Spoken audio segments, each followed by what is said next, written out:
Hello, stranger. Today we are going to watch Dubai is a Parody of the 21st Century by Adam Something. It got 10 million views almost in a year. So it's gonna be an amazing video. I have never been to Dubai. I've only seen those amazing, crazy skyscrapers with toilets made out of gold because they have too much money and they don't know where to put it. So let's make fun of them, or let's watch a video that makes fun of them. Should be fun. When we hear the word Dubai, most of us picture towering skyscrapers, immense wealth, police with Lamborghinis, 7-star hotels, Exactly. with the absolute cream of society inside them. Also the Palm Islands, the World Islands, the Burj Khalifa, the Burj Al Arab, futuristic symbols of incredible wealth. And so in light of all that, I'm here to make the case that Dubai, the Emirates, and the Gulf countries in general are one of the worst places on the planet. Now this is a rather bold claim, I realize, but it's one that I can substantiate fully. So let's take a look at what's really behind the glitz and glamour, the true face of Dubai and the Gulf countries. Can't wait. To better understand what's going on in a place like Dubai, first let's talk about Romania.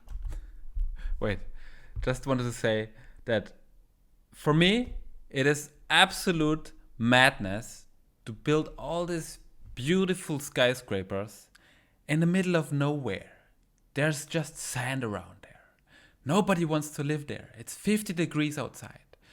It's like a hostile place. And just to spend all this money to build these things in a place that is so anti-human, it just doesn't make any sense. Romania.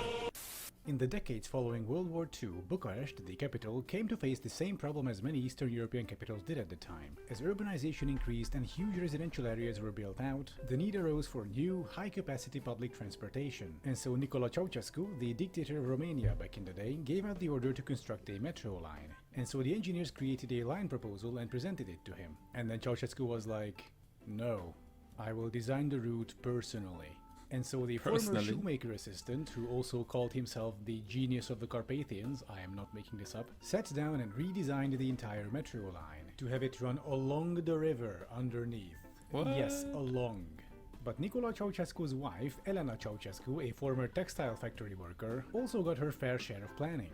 Reportedly, when the planners presented the final version of the metro line to the Ceausescu couple, Elena Ceausescu reportedly asked why the metro would stop inside the inner city at Piața Romana, inquiring what kind of factories there are. The planners told her there aren't any factories, but there is the Bucharest University of Economics where there are lots of students. Hearing that, Elena Ceausescu reportedly said, "Students? They've gotten fat. They grew a belly. They should walk. No station at Romana, let them walk." And so, since Nicolae Ceausescu added nothing to that and nobody else dared to oppose his wife, the station was axed from the plans. But of course, everyone outside of the dictator power couple knew that this was fucking stupid. And so the engineers, having enough foresight, decided to build the station in secret, banking on the fact that they would need to build a station there anyway due to future public pressure. And they were correct. The end result was this ridiculous and dangerously narrow station, since the engineers couldn't build a normal station hall. That looks very dangerous. Their little secret project as regular tunnel boring.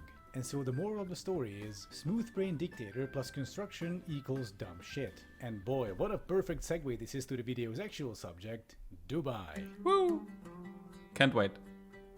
The city of Dubai is a fucking joke. It's a tasteless parody of everything wrong with modern humanity. And so why do I say that? Let's go through it, shall we? Now, in my video about skyscrapers, I have already talked about the Burj Khalifa. It's a big dumb tower of glass and steel stuck in the middle of the desert, serving no other purpose than a petrodollar fueled dick measuring contest. And the building even has its own poem about itself. Like seriously, how pretentious can you get? It has a poem about itself. I am the life force of collective aspirations and the aesthetic union of many cultures. I stimulate dreams, steer emotions, and awaken creativity. Who wrote that? Did it write the tower itself? In the life force of collective aspirations and the aesthetic union of many cultures, I simulate dreams, stir emotions, and... What the hell is that noise? Oh no, it's the poop trucks. Yeah, did you know that the Burj Khalifa isn't connected to its sewage system? So every single day, a huge line of poop trucks have to queue up next to the building and suck out all the poop. So Is this real? If that's real, that's the most stupid thing I've ever heard. Mars' ambition and Dubai's shining dream included the world's tallest skyscraper but not a sewer system. And besides, I talked about this before in the skyscrapers video, there's actually not much point They to don't have a building sewer skyscraper. system? Like the only situation where it might make sense is when you're physically out of space. But trust me, Dubai does not have this problem, which ties into the next suspects.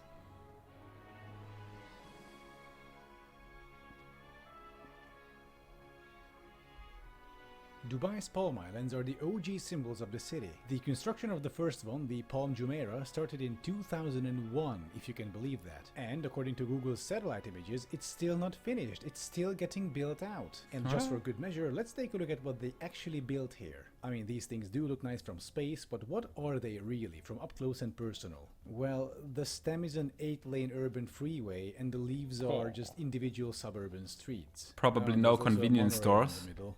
Oh, and between The Point and Nakheel Mall, there are no stations. So then, how do people living on the leaves get on this thing? Well, it's a rhetorical question, of course. Just like the real suburbs in America, this thing was built around cars. And the second palm, the Jebel Ali, will be more the same. And then there are the World Islands, of course, which are just a complex of tiny islands for the ultra-rich and their There you villas. even And need a oh my boat. god, this looks outright post-apocalyptic, Jesus Christ. Oh, and there's a third palm under construction if the two were Guys, that doesn't look any place people should live. You have to get a boat to go to the next island where there's nothing, just sand. Apocalyptic, Jesus Christ. It Oh, does there's look a third palm apocalyptic. under construction if the two weren't enough. Oh, and by the way, the sand they use for the palms is not desert sand. They can't use it because the grains are too big. Instead, they have to get the sand from the seafloor. And they achieve this by sucking it up with these big tanker ships. And also annihilating acres of marine life in the process. Oh, and by the way, these palm islands were built on top of natural coral reefs, which they... That looks like a child drew it on paint. How is this real? This is making me angry. just ended up basically burying. Oh, and according to NASA measurements, all these islands are sinking at a rate of 5 millimeters per year. And by the way, have you heard about this thing called the rising sea levels? According to the Environment Agency Abu Dhabi, under the most severe climate change scenario, nearly all of Dubai, including the Palm Islands, would be underwater. Alright, so let me get this straight. You had all the money and power in the world to create anything, and you have paid money to annihilate a coral reef to build a sinking suburb on top of it. Perhaps I treated you too harshly. And here's the kicker about That's these so islands. stupid. That's right, I'm still not done. Why build them on the sea to begin with? I mean, you have the desert. You have all the space you will ever need. So why not just build the palms inverted into the land? You know, having the actual body of the palm not out of sand but out of water. It would be look just as probably impressive easier. from space, and it wouldn't even demolish all the aquatic life. Hang on a second, they did do something like this already, just below the palm tree. And, oh no, these are American-style suburbs? Oh man. I can't believe it. They took the worst urbanism practices from the US and they implemented it one-to-one. It is really the worst suburb structure you can build. There's nothing. No shops, no restaurants, no walking zones. You have to get anywhere by car.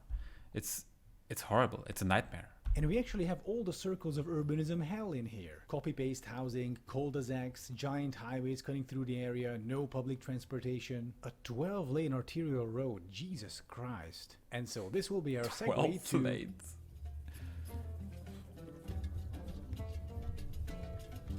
Dubai's urbanism in general is just complete bonkers. It's kind of its own little bubble, really. A strange little rich people's dystopia in the desert. Take a look at this arrangement. Two sections of skyscrapers separated by a 20-something lane freeway, and behind it a bunch of cul-de-sac suburbs my and God. golf courses. It's this strange mixture between Futurama and evil Los Angeles. And this just makes me feel so frustrated because all that money and all that power, they could have done so much more and so much better than this. The way Yeah. I understand it, the main motive behind building all this flashy stuff was to try and increase tourism, to help the Emirates economy transition away from oil revenues, which is, you know, fair enough. But then why not build something truly unique? Something that isn't just a big dumb tower of glass and steel, or a couple dozen suburban streets on sinking sandbanks, or gigantic malls or golf courses. Imagine a feel city you, with bro. full-on historic Arabic Golden Age architecture with modern elements. Okay, this is That concept looks art so from much Diablo cooler. 3, but you get the idea. I have seen skyscrapers, malls, suburbs, urban freeways, or golf courses before. What I haven't seen is a historical or at least historicist Arab city. That would be a great way of spending all those petrodollars, or at least a better way, I would say. That would and be that might actually even really attract a cool. more I would quality go there. crowd instead of the oligarchs, trust fund babies, and nouveau-riche idiots. Okay, that's a bit unfair, but Dubai right now is not exactly a haven of intellectualism, so to speak. By the way, did you know that only 10% of the Emirates population is actually Emirati? The other 90% being immigrants and expats. Well, actually, they're 90%? all immigrants. It's just that white people came up with this word expat, so they don't have to call themselves immigrants abroad because that word is reserved for brown people. Speaking Oh, of which, shouldn't laugh.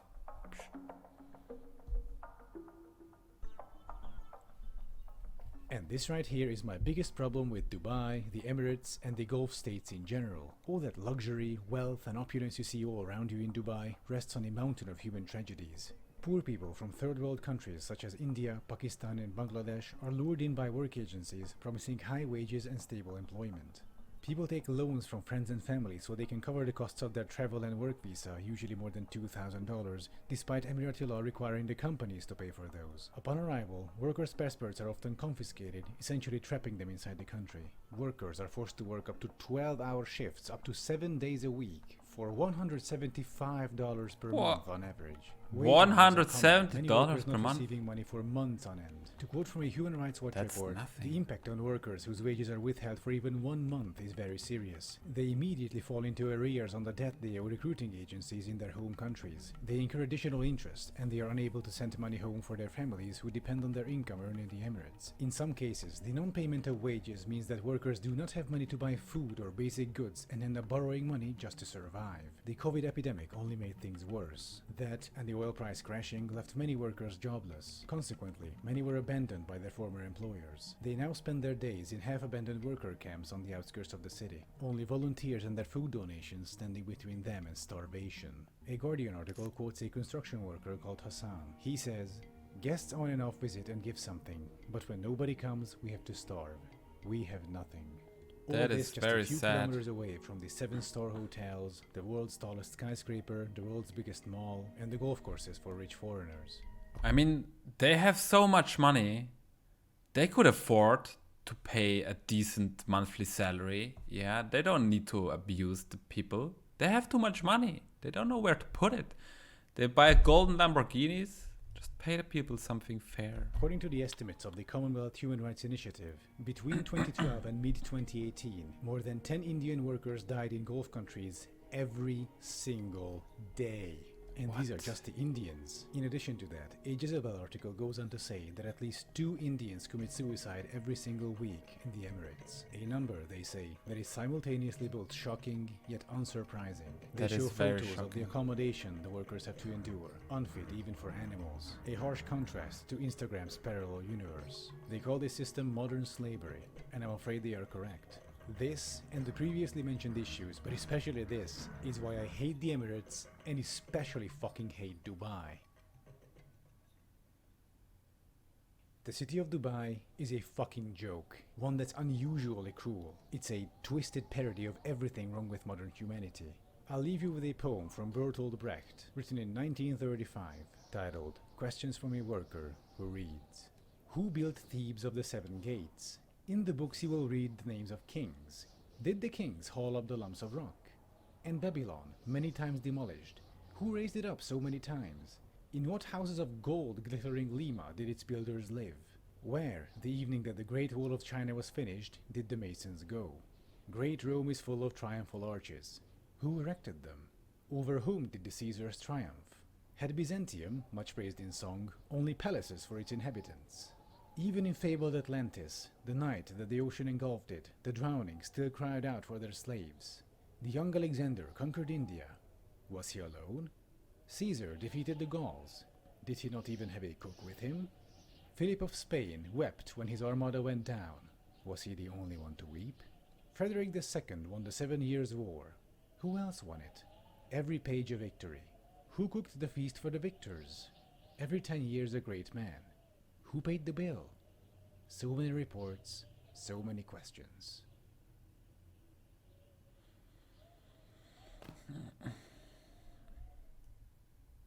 Thank you for watching. I'm sorry the video took such a dark turn in the end, but as I was looking up stuff for Dubai for the video, I kept encountering more and more just alarmingly fucked up information. Like, Jesus Christ. Anyway, thank you for watching once again, and please like and subscribe if you haven't already, and do check out my Patreon. Yeah, guys, the video really took a dark turn towards the end. It started out very funny with the poop trucks and everything, but it is so fucked up. I mean, everything that could go wrong, that went wrong, yeah. It's just so sad to see how they abuse other people despite having everything, literally everything. They can build skyscrapers for nobody in the desert, islands out of the ocean for nobody, just to have it.